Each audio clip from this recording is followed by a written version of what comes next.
Have you ever reached that point where your head won't stop, your heart tightens and you think, I can't take it anymore? Have you ever felt like everything was against you, like the doors were locked and the answers weren't coming? Well, that's exactly when I want to tell you something that will change the way you view your life from today on. You don't need to worry anymore. That's right. Because while you're losing sleep and imagining the worst, God is already working silently for you.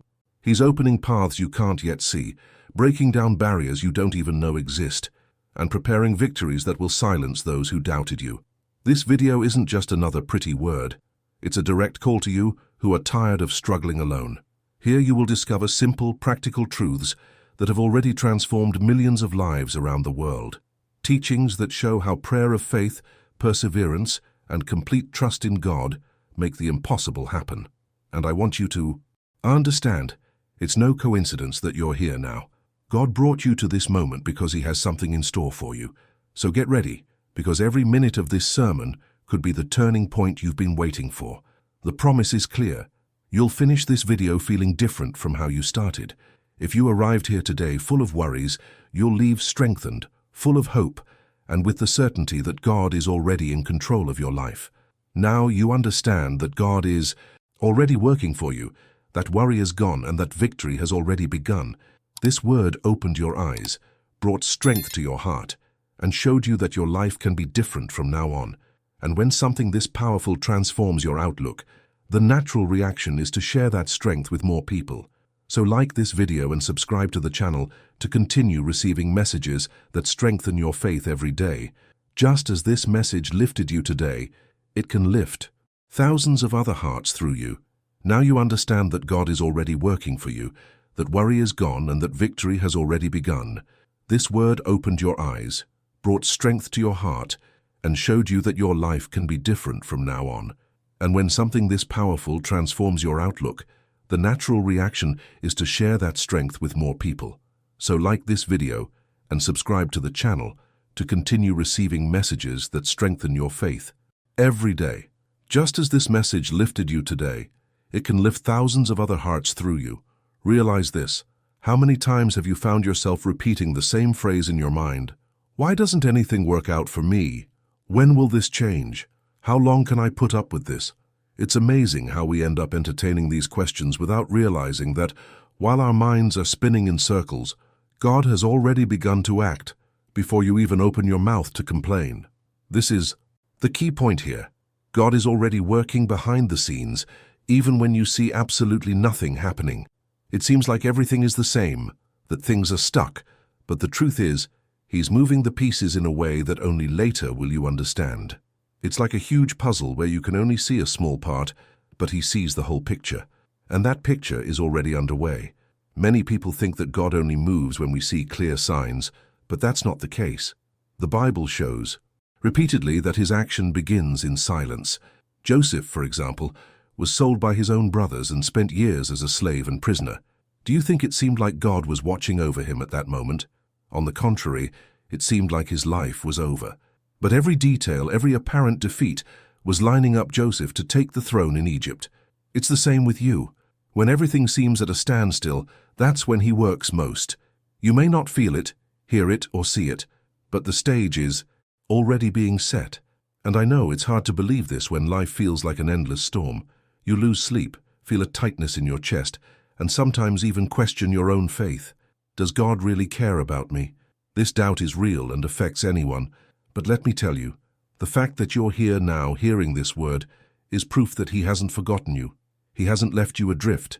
He's calling your attention to trust the process. Often, the greatest test isn't enduring the pain, but believing that there's purpose in the midst of it. I want you to think about something concrete right now. Remember that situation where you thought you couldn't handle it, but suddenly a way out you hadn't even imagined. Remember that door that seemed closed, and out of nowhere an opportunity appeared. That wasn't luck, it wasn't coincidence. It was God moving things when you weren't looking. And in the same way, He is doing this right now with the areas of your life that seem hopeless. This is the certainty that needs to enter your heart. Silence isn't abandonment, it's invisible work happening. That's why today you need to stop carrying the weight of worry alone. The more you consume yourself with thoughts of fear and insecurity, the less energy you have left to realize what He's already putting before you. It's not that you'll sit back and wait for miracles to fall from the sky, but it's about understanding that you're not fighting alone. The battle is already being fought spiritually, and victory is already on the way. What you need is to align your mind and heart with this truth. And let me open a parenthesis here. Comment on the word act down there. I want to know if this message is already moving you, if you understand that God is already at work even if you don't see anything yet. This interaction isn't just for engagement, it's a testimony. When you write act, you're publicly declaring that you believe He is at work in your life. And this attitude strengthens not only you but also others who will read the comment and identify with it. Because look, when you adopt this attitude of faith, things begin to change within you first. Anxiety diminishes, hope grows, and you begin to notice details that previously went unnoticed. And do you know what happens next? Small victories begin to appear, and these small victories become concrete signs that the process is underway. What seemed stagnant begins to move. What seemed closed begins to open. Now think about it. If in this first point you've already realized that God is working behind the scenes, even in silence, imagine what comes next when you understand the power of prayer and faith. Because it's not enough to simply know that He's working. You need to activate this movement in your life in a way that completely transforms the way you face problems. And that's exactly what we'll talk about in the next point. Have you ever noticed how prayer is often treated as a last resort? It's common to hear someone say, "Oh, all I have left is prayer," as if it were the last resort when all else has failed. But let me tell you very clearly, prayer is not the last resort. It's the first weapon. It's what opens the heavens, changes situations, and breaks down invisible walls. And what differentiates an ordinary prayer from a truly transformative prayer is faith. When you pray believing that God is listening and already acting, the atmosphere changes. The problem may not disappear immediately, but something inside you transforms, and this completely changes the way you face the situation. The prayer of faith isn't just repeating pretty words, it's speaking with the conviction that you're being heard by the Creator of all things. It's like entering a room with someone who has ultimate authority over everything and presenting your case to Him. The lesson is simple. When you pray, it's not about trying to convince God to do something. It's about aligning your heart with what He's already prepared. It's like adjusting the frequency of a radio. You turn it until you find the right channel. The prayer of faith is that adjustment. You leave the frequency of fear, doubt, and insecurity, and enter the frequency of trust. How many times have you prayed with the feeling that you're just throwing words into the air with no answer? This happens because prayer without faith becomes just a vent, and there's nothing wrong with venting to God. He wants to hear your complaints, too. But the prayer that moves God's heart is the one born of certainty. It's you opening your mouth and declaring, "Lord, I believe it's already done, even if I don't see anything right now." That changes everything. It's at that point that you realize you don't need to see to believe, but you believe precisely because you know who the one who promised is. And the most incredible thing is that the prayer of faith not only transforms the external situation, but also strengthens you internally.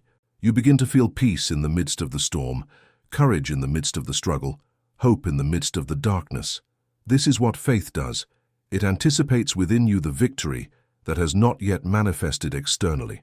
And this inner peace is the first sign that something is already being set in motion in the spiritual world. I want you to do something practical right now. Recall a situation that's robbing you of your peace, something you see no way out of. Close your eyes and pray as if the answer has already arrived. Speak as someone who has already received, not as someone begging. This exercise changes the way you pray and, little by little, changes the way you see life. Because you stop being someone who asks out of fear and become someone who declares with conviction. And to reinforce this, comment below the word faith. I want to see you publicly acknowledge that you understand the difference between a regular prayer and a prayer of faith. This comment isn't just for engagement. It's an act of positioning. When you write faith, you're saying, "I choose to believe, I choose to trust, I choose to live in accordance with the certainty that God is already at work." Now think about it. If the prayer of faith already has the power to align you with the victory that hasn't yet arrived, imagine what happens when you learn to see beyond what your eyes show. Because believing is the first step. But having spiritual vision is what sustains this journey. You know, that popular saying, those who don't see don't believe. Well, in the spiritual life it works just the opposite.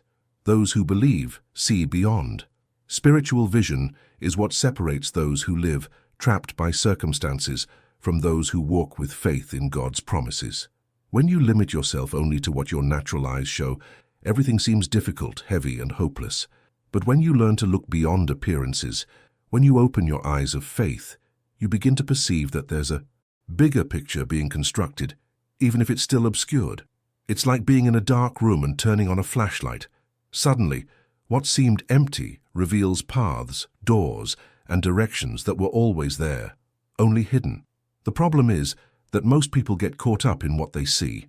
They look at their debts and conclude that life is over. They look at their illness and believe there's no future. They look at broken relationships and think there's no restoration. But God doesn't work based on what you see now. He works based on what He's already determined about your future. And that's precisely why spiritual vision is so important.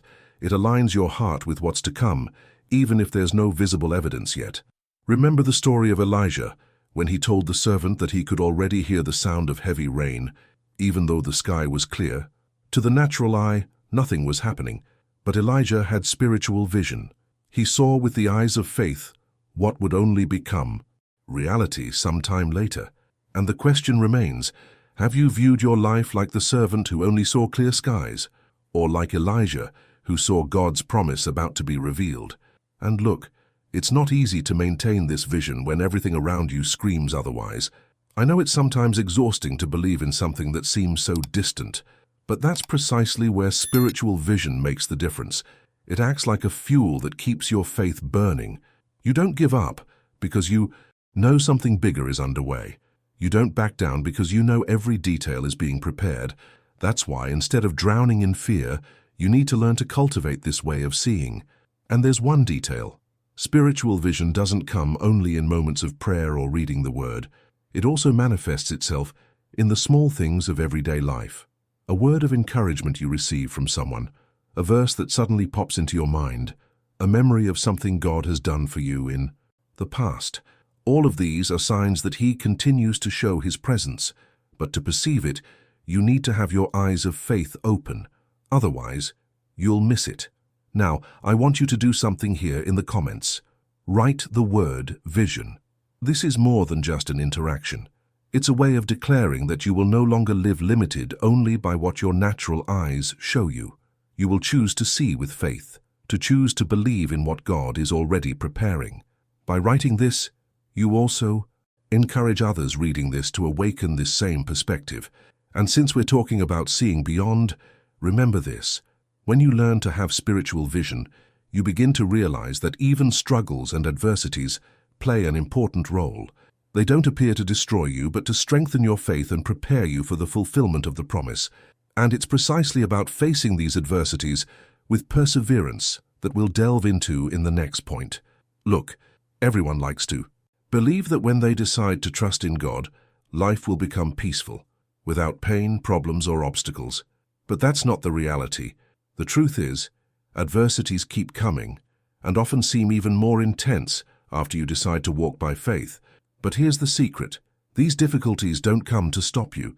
They come to shape you, to make you stronger, more prepared, and more resilient. Perseverance is what transforms pain into learning, failure into growth, and struggle into victory. Without perseverance, any headwind can knock you down. But with it, even the greatest storms become fuel for you to keep moving forward. This is where many people go wrong. Instead of persevering, they give up too soon. And the result is that they never see what God has already prepared.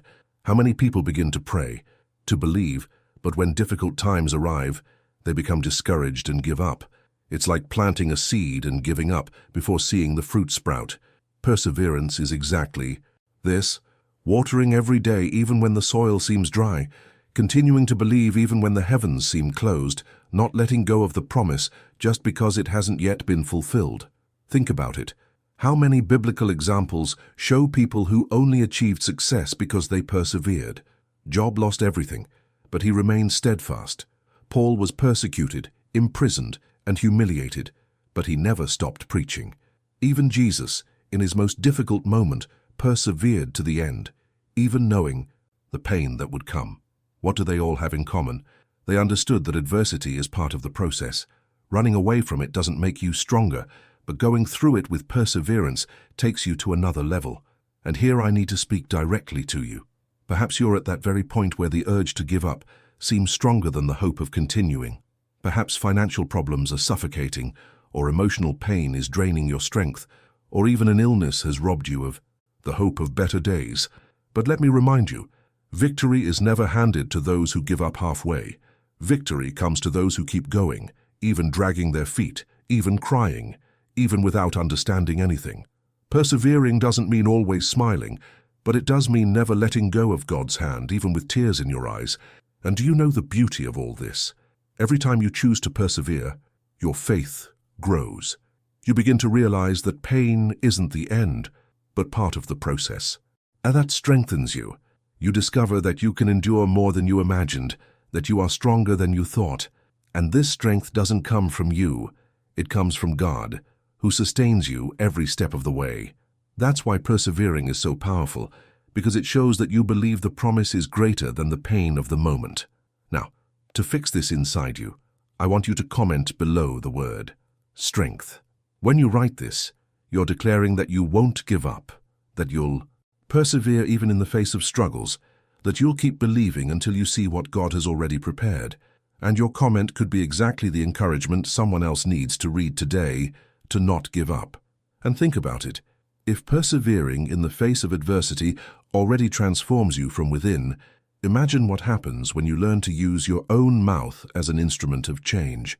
Because there's a gigantic power hidden in the words you speak, and that's exactly what we'll explore in the next point. Have you ever noticed how we often say things without thinking, and only later realize the impact those words had?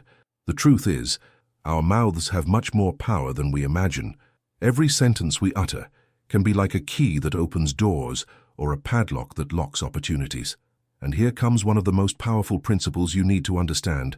When you declare God's word over your life, you're not just repeating a passage from the Bible, you're releasing real power over your circumstances.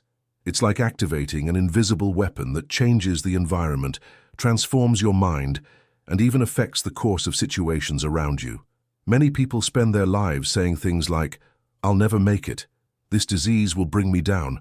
My family will never change." And without realizing it, they end up prophesying defeat for themselves.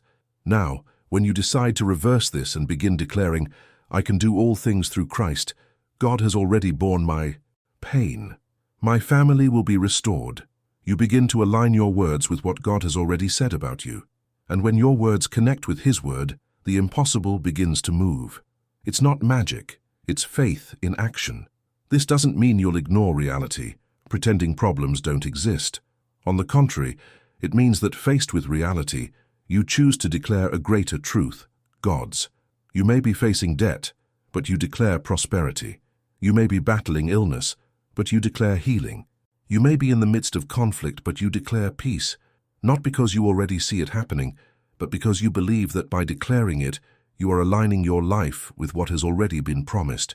And let me tell you something practical. Every time you declare the word, not only does the world around you hear it, but your heart hears it too. It's as if your mind is being reprogrammed.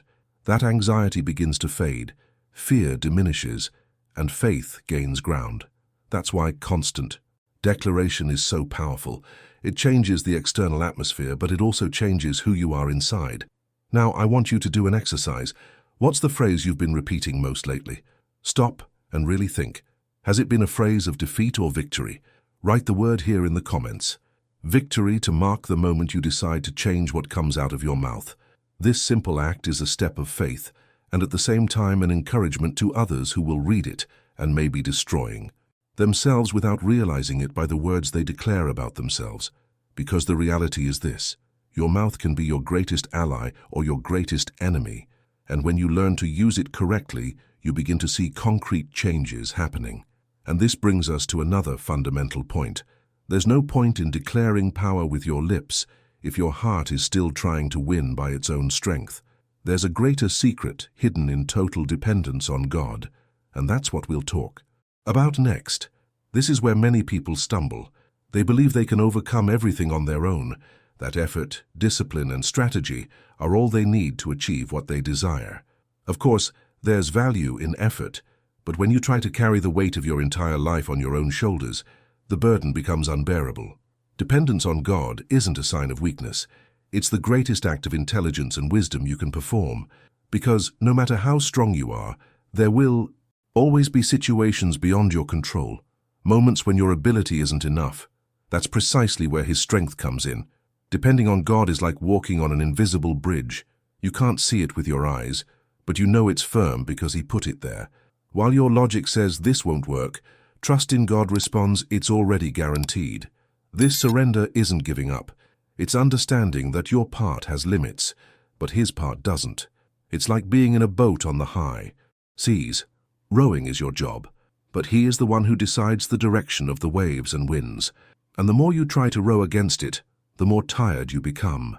When you learn to align yourself with His breath, the path becomes lighter.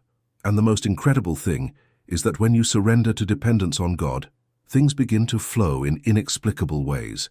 Doors that had been closed for years open, people you never imagined appear to help, situations that seemed definitive transform, and all.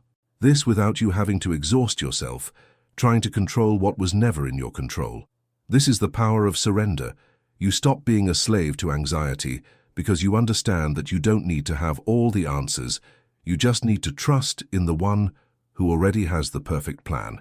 But let's be honest, surrendering control isn't easy. There's a deep-seated need to hold the reins, to feel a sense of mastery. It's like when you're in the passenger seat of a car and you're distressed because you're not the one driving. But it's precisely in this analogy that the lesson lies. When you insist on driving your life alone, you end up taking wrong turns, getting lost on dangerous roads, and exhausting yourself trying to get back. When you let God take the wheel, even the most tortuous paths make sense. Now I want you to write the word here in the comments, trust, because declaring this is more than just a word. It's a practical decision that you will no longer try to carry alone. What only God can resolve. When you write trust, you're saying you choose to hand over control to the right hands, and you can be sure this stance will inspire others who, like you, are tired of fighting alone. And here's a powerful reflection. When you learn to depend completely on God, even your wounds and pain take on new meaning, because He doesn't waste suffering. He transforms everything into living testimony. And that's exactly what you'll understand in the next section, where pain ceases to be a burden and becomes the material God uses to write your story of victory. Have you ever noticed how we tend to view pain as if it were merely loss, as if all it brings is suffering? But the truth is, from God's perspective, nothing is wasted. Every tear you've shed, every sleepless night, every wound that seems unhealed, all of this can become part of a testimony that will impact not only your life but also the lives of others. What hurts today may tomorrow be the very tool you use to lift someone going through the same path. It's like turning scars into medals. What once represented pain becomes a symbol of victory. Look, I know that while you're in pain, no one wants to hear about purpose. It seems unfair, heavy, even cruel to hear that this phase can be used for something good. But the reality is that God doesn't cause pain. He allows it to strengthen you and prepare you for something greater within it. Think about how many stories of overcoming you've heard that arose precisely from situations of extreme suffering. You yourself could be the next living proof of this. What paralyzes you today could be your greatest motivation tomorrow to say, I survived, I overcame, and I can prove that God transforms pain into new life. And when you begin to see things this way, pain stops being just a burden and becomes raw material for transformation. Shame becomes an example. Loss becomes a learning experience. A fall becomes a stepping stone. People who look at you today and see fragility will tomorrow see the strength born from that very weakness. This is how God works. He takes what seemed like destruction and rebuilds in ways no one can imagine. But here's the key point. Testimony isn't just about telling a pretty story. It's about living in such a way that people look at you and clearly see that something has changed. They'll look at the wounds you carried and see scars of victory. They'll see that the pain that almost brought you down was precisely what lifted you up. and it's impossible to remain indifferent to someone who has been through the fire and emerged stronger. This inspires, encourages, and awakens hope in those who were about to give up. I want you to do one thing now. Comment below the word testimony. Because when you write this, you're not just interacting, you're declaring that you believe your pain will turn into victory. You're saying that you choose to believe that your story will be used to touch other lives. And the most incredible thing is that, by declaring this publicly, you already begin to experience the transformation, because the first step to a testimony is to acknowledge it exists, even before it's fully realized. And think with me, if even pain has the power to become testimony, if even wounds can become strength, imagine what happens when you understand that, in Christ, the end is never defeat, that even the most difficult situations are just chapters in a story He's already written with a hopeful ending. That's exactly what we'll delve into in the next section, and you'll realize that victory is much more certain than it seems now. You must keep this in your heart. In Christ, the end is never defeat. No matter how much everything indicates otherwise, no matter how much life tries to convince you it's over, the story is still being written. The victory has already been won by Jesus, and it is precisely this certainty that sustains you when nothing seems to make sense. So understand, faith doesn't prevent you from going through struggles, but it guarantees that none of them will be the final chapter. Suffering may be part of the journey, but it is never the destination. The destination is victory, renewed hope, and restored life. Think about how many times you felt at rock bottom, believing there was no way out. Now look back. You're here, alive, breathing, listening to this message. This is proof that God hasn't abandoned you. If He's sustained you this far, it's because there's still much more to come. And this conviction is the greatest weapon against despair. When you remember that the end of your story isn't in the hands of circumstances, but in the hands of Christ, something changes within you. Fear loses its power, anguish diminishes, and hope begins to blossom again. This hope is not fantasy, not illusion, but a promise. The Bible repeats repeatedly that God turns mourning into joy, that He exchanges ashes for a crown, that He raises those who have fallen, and if it's written, it's because it's real. The question isn't will it happen, but when will it happen? It's this certainty that fuels your perseverance. It's this understanding that keeps you believing even when everything seems contrary. Because you're not relying on circumstances, you're relying on Christ, and He never loses. Now, look how interesting. When you start living with this certainty, the people around you notice. They notice that, even in the face of storms, you don't break down. This doesn't mean you don't feel pain, but that you know who you trust. And this silent testimony has more impact than 1,000 words. Sometimes, the way you remain steadfast is enough to awaken faith in someone who was about to give up.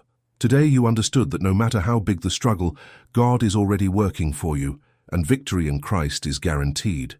This word brought clarity, strength, and hope to your heart, and just as it helped you now, it can reach thousands of others who also need this same transformation. That's why your gesture of liking and subscribing to the channel is so important, because each time you do so, this message gains even more reach and becomes a bridge to lift up those who are about to fall. And take the opportunity to comment on the word hope here below, to publicly declare that you believe in this new time that has already begun in your life. And look, this was just the beginning. What's to come will move you even more, because there are even deeper truths that will open your eyes in ways you may never have imagined.